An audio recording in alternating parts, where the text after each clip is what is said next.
کی تربیت کا نتیجہ ہے کہ آپ کے بچے آئے، آپ کے بچے مسکرا کر دیکھ کر چلے گئے، لیکن کسی بچے نے سلام نہیں کیا، کسی بچے نے اپنی والدہ کی، اپنی امی کی مدد نہیں کی۔ یہ میرا بچہ ہے، فلاں مدرسے میں فلاں مکتب میں پڑھ رہا ہے، ان کی تربیت ایسی کی گئی ہے کہ جب بڑوں کے پاس سے گزرے تو بڑوں کو سلام کر کے گزرے، بڑوں کی عزت و احترام کرے، بڑوں کی تعظیم و تکریم کرے، اور پھر ان کے کام میں ہاتھ بٹائے۔ تو یہ میرا بیٹا یہ مدرسے میں پڑھنے والا ہے۔ جب اس خاتون نے، اس عورت نے اپنے بچے کے بارے میں یہ بات بتلائی تو ساری عورتوں کی گردنیں شرم کے مارے جھک گئی۔ تو پیارے بچوں اور ان بچوں کے جو مائیں ہیں، والدین ہیں، بہنیں ہیں، ان تمام سے گزارش ہے، ان تمام سے درخواست ہے کہ ان مکتبوں میں، ان مدرسوں میں ان بچوں کو یہی تربیت کی جاتی ہے، یہی تعلیم دی جاتی ہے۔ دنیا کی تعلیم یہ چند سالوں کے لیے ہے، لیکن جو دین کی تعلیم ہے یہ ہمیشہ ہمیش کے لیے ہے، اور دین کی تعلیم کی بنیاد پر اللہ تبارک و تعالیٰ اس بچے کو اور اس طرح سے ان کے ماں باپ کو، والدین کو دنیا کے اندر بھی عزت بخشتے ہیں، اور آخرت میں ان کو عزت ضرور بخشیں گے، کیونکہ اللہ کے رسول صلی اللہ علیہ وسلم کے فرامین اور ارشادات سے یہی پتہ چلتا ہے کہ اللہ کے رسول صلی اللہ علیہ وسلم نے ارشاد فرمایا کہ جو بچہ یا بچی حافظ قرآن بن جاتے ہیں، اللہ کے قرآن کو، اللہ کے کلام کو سینوں میں محفوظ کر لیتے ہیں، اللہ تبارک و تعالیٰ سینے میں محفوظ کرنے کی بنیاد پر کل قیامت کے دن اللہ تبارک و تعالیٰ ان کے والدین کے سروں پر تاج پہنائیں گے، ایسا روشن چمکدار تاج کہ سورج کی جو روشنی ہے اس کے سامنے وہ پھیکی پڑ جائے گی، ماند پڑ جائے گی۔ ایسی اللہ تبارک و تعالیٰ نے قرآن کو پڑھنے والے، قرآن کو حفظ کرنے والے، قرآن کو سینے میں محفوظ کرنے والے حافظ قرآن کے لیے، ان کے والدین کے لیے یہ اعزاز اللہ تبارک و تعالیٰ نے آخرت میں رکھا ہے۔ تو یہ جو معصوم بچے بچیاں ہیں اس مدارس کے اندر، ان مکتب کے اندر، ان کی تعلیم وہی دی جاتی ہے، ان کی تربیت یہی سکھ دی جاتی ہے، ان کو یہی بتلایا جاتا ہے کہ یہ دنیا کی زندگانی جو ہے یہ مختصر ہے، 60-70 سال کی ہے، اس کے بعد جو ہمیشہ ہمیشہ کے لیے جو زندگانی ہے اور جو فیوچر ہے اس میں اللہ تبارک و تعالیٰ نے علم کی بنیاد پر، قرآن و حدیث کی سیکھنے کی بنیاد پر، اللہ تبارک و تعالیٰ کے حکموں پر چلنے کی بنیاد پر اللہ تبارک و تعالیٰ نے کامیابی رکھے ہیں۔ تمہارے حال علم کی بڑی فضیلتیں ہیں، لہٰذا میں اپنی ماں و بہنوں سے، پردہ نشین خواتین سے عرض کرنا چاہتا ہوں کہ اپنے نونہالوں کو، اپنے بچوں کو اور بچیوں کو پابندی کے ساتھ مکتب میں، مدرسے میں بھیجنے کی فکر اور کوشش کریں، چونکہ میں بھی مکتب سے منسلک ہوں۔ مکتب کی کیا حالت ہوتی ہے، مدرسے کی کیا حالت ہوتی ہے، اس کے بارے میں کچھ نہ کچھ علم رکھتا ہوں کہ جب دین کی پڑھائی کا مسئلہ آتا ہے، دنیاوی تعلیم کا مسئلہ آتا ہے، تو دنیاوی تعلیم کو ترجیح دیتے ہیں اور دینی تعلیم کو ترجیح نہیں دیتے ہیں۔ اس کی ایک مثال چھوٹی سی یہ پیش کرتا ہوں کہ جب دنیاوی تعلیم کی بات آتی ہے تو بچے کو وقت سے پہلے ان کو سنوارتے، تیاری کراتے ہیں،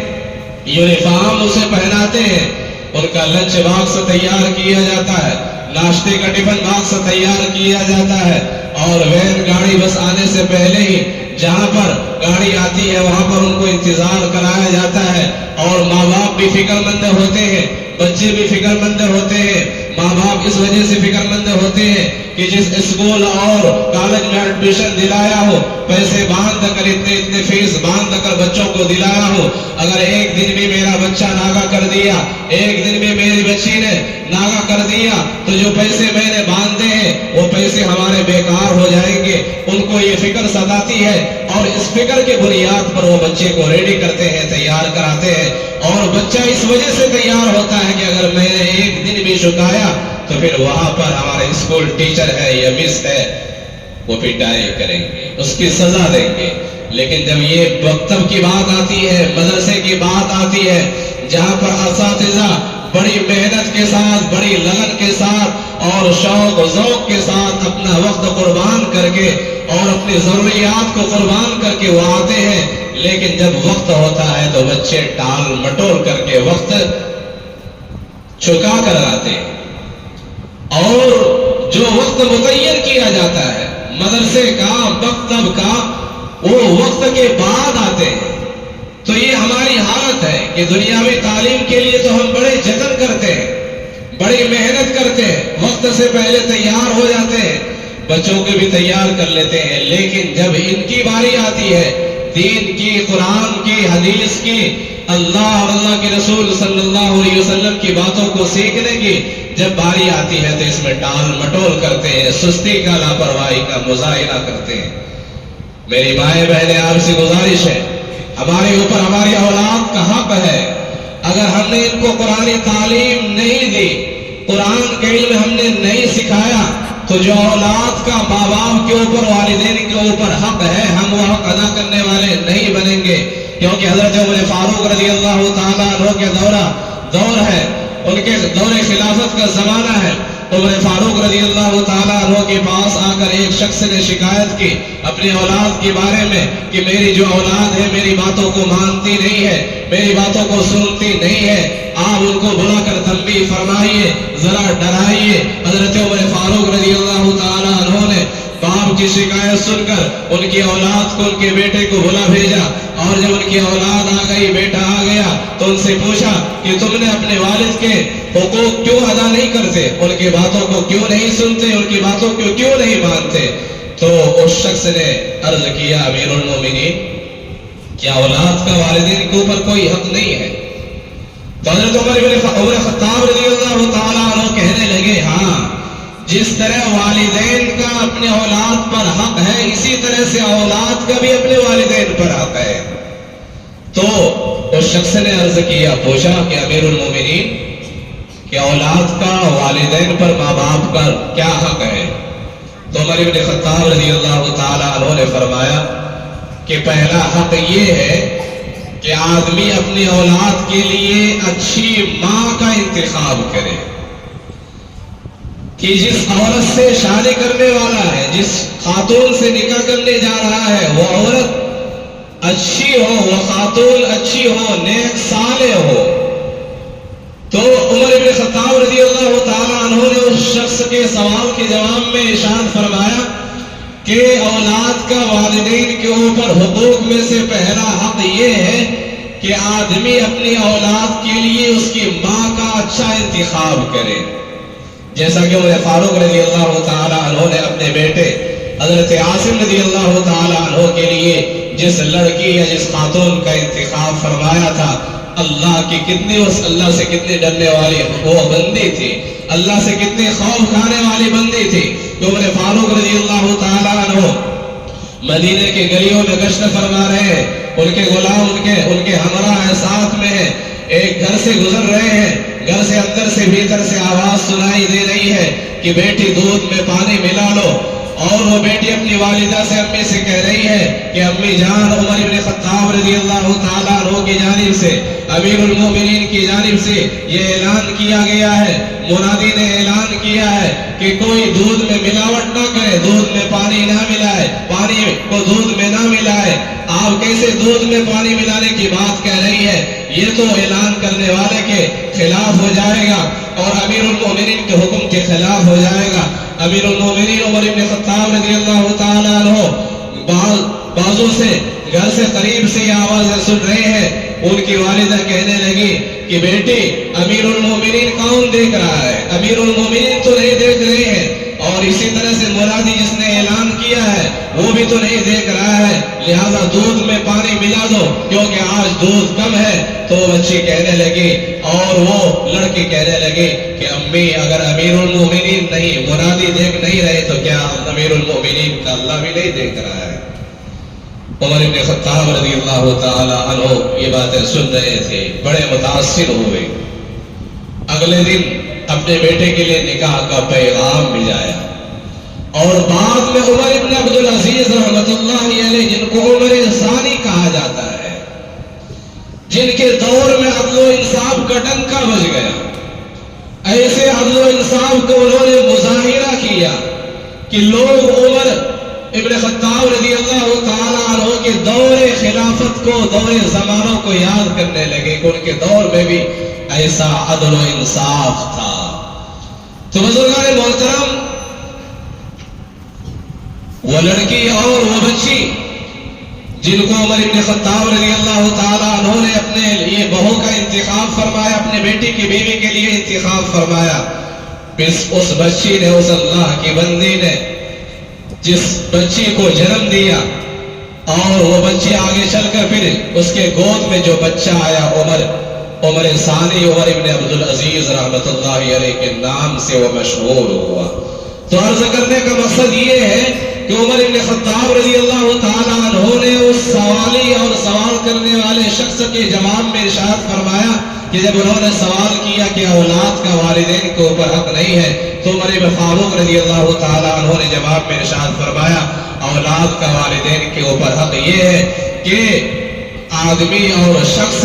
اپنی اولاد کے لیے اچھی عورت کا انتخاب فرمائے، جیسا کہ عمر فاروق رضی اللہ تعالیٰ عنہ نے اپنے لیے بہو کا انتخاب فرمایا۔ اور پھر عمر بن خطاب رضی اللہ تعالیٰ عنہ نے آگے فرمایا دوسرا اولاد کا اپنے والدین کے اوپر، ماں باپ کے اوپر حق یہ ہے کہ ان کا نام اچھا رکھے، اپنے اولاد کا نام اچھا رکھے۔ اور آگے ارشاد فرمایا تیسرا حق یہ ہے کہ ان کو قرآن کی تعلیم دے، نام اچھا رکھے، کیونکہ اللہ کے رسول صلی اللہ علیہ وسلم کی حدیث بتلاتی ہے کہ اللہ کے رسول صلی اللہ علیہ وسلم نے ارشاد فرمایا کہ تمہارے لیے اللہ تبارک و تعالیٰ تمہارے اور تمہارے والدین کے نام سے اللہ تبارک و تعالیٰ قیامت میں پکاریں گے، لہذا اچھا نام رکھو۔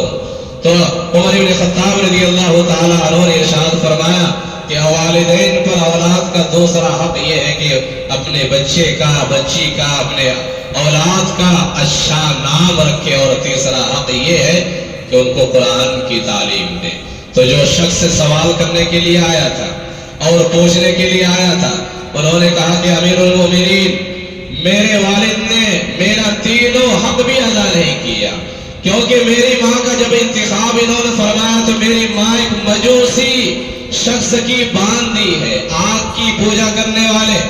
آگ کی پرستش کرنے والے شخص کی باندھی ہے، ان سے میرے والد نے نکاح فرمایا۔ اور دوسرا جو میرا نام ہے، انہوں نے میرا نام بھی اچھا نہیں رکھا، میرا نام ایسا نام رکھا ہے جس کے معنی آتے ہیں سیاہ فام، کالا کلوٹھا۔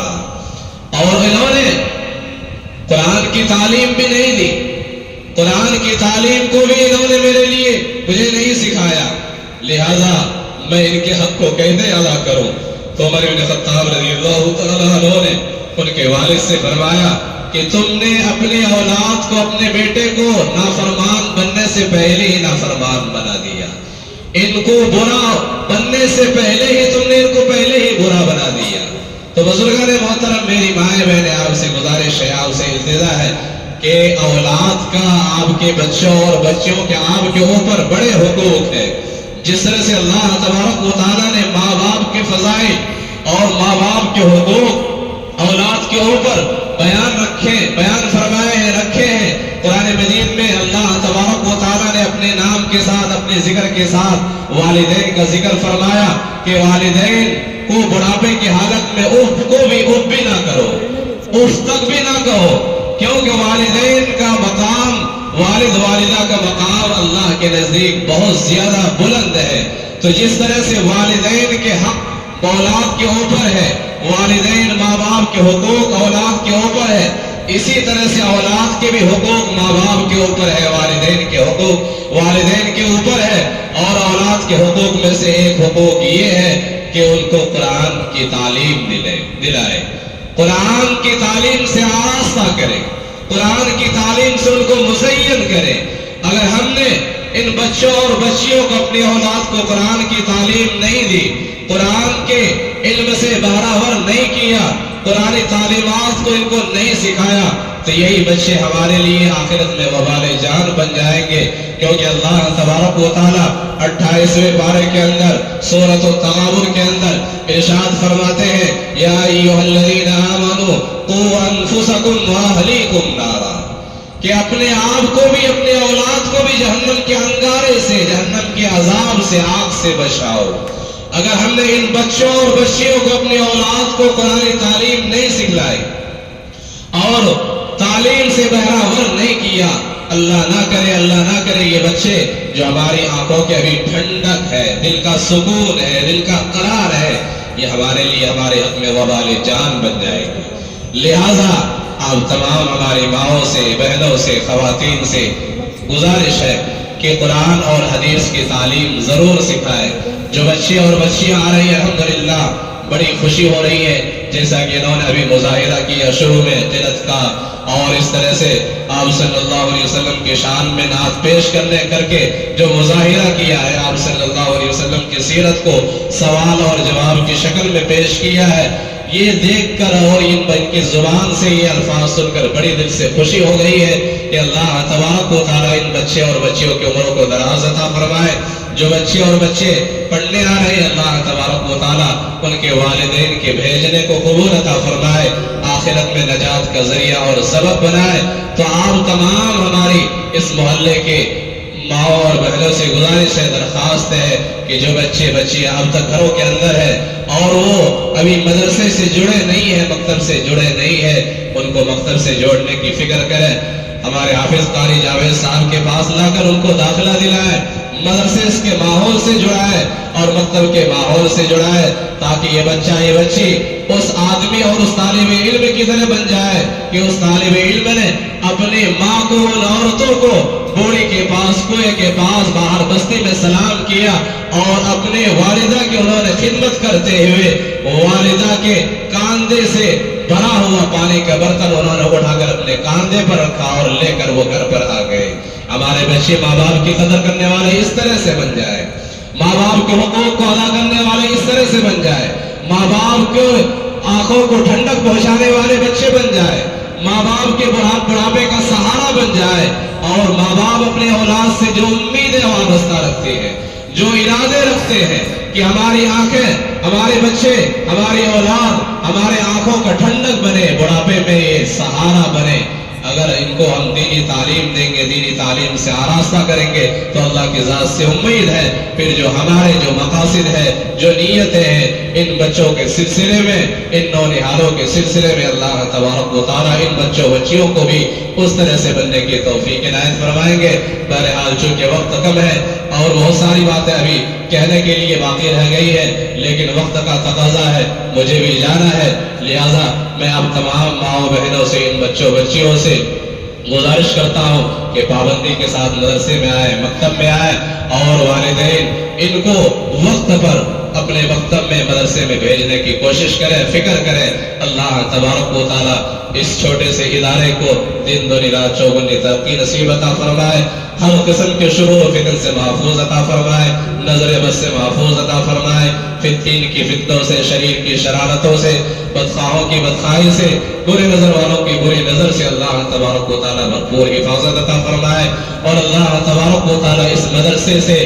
خیر کے وجود کا ذریعہ اور سبب بنائے۔ جو بچے یہاں پر پڑھتے ہیں، تعلیم حاصل کرتے ہیں، وقت کے ان کو عالم بنائے، ولی بنائے، اللہ کے نیک بندی اور بندہ بنائے، اور ان سے دین کی خدمت، دین کے کام اللہ تبارک و تعالیٰ نے اس کے فیصلے اس طرح سے ان کے حق میں قبول عطا فرمائے۔ اخیر میں حافظ و قاری جاوید صاحب کا پھر سے شکریہ ادا کرتا ہوں کہ انہوں نے مجھ ناچیز کو یہاں پر بلایا، اور ان طلباء طالبات کے سامنے، ان کے والدین کے سامنے اور مائیں بہنوں کے سامنے چند باتیں، چند گزارشات رکھنے کی انہوں نے ان موقع فراہم فرمایا۔ میں بے حد ممنون و مشکور ہوں۔ اللہ سے دعا کروں کہ اللہ تبارک و تعالیٰ ان کی کاوشوں کو، کوششوں کو قبول عطا فرمائے، اور اللہ تبارک و تعالیٰ آخرت میں، دنیا میں بھی اس کا نعمت بدل نصیب عطا فرمائے۔ وآخر دعوانا الحمدللہ رب العالمین۔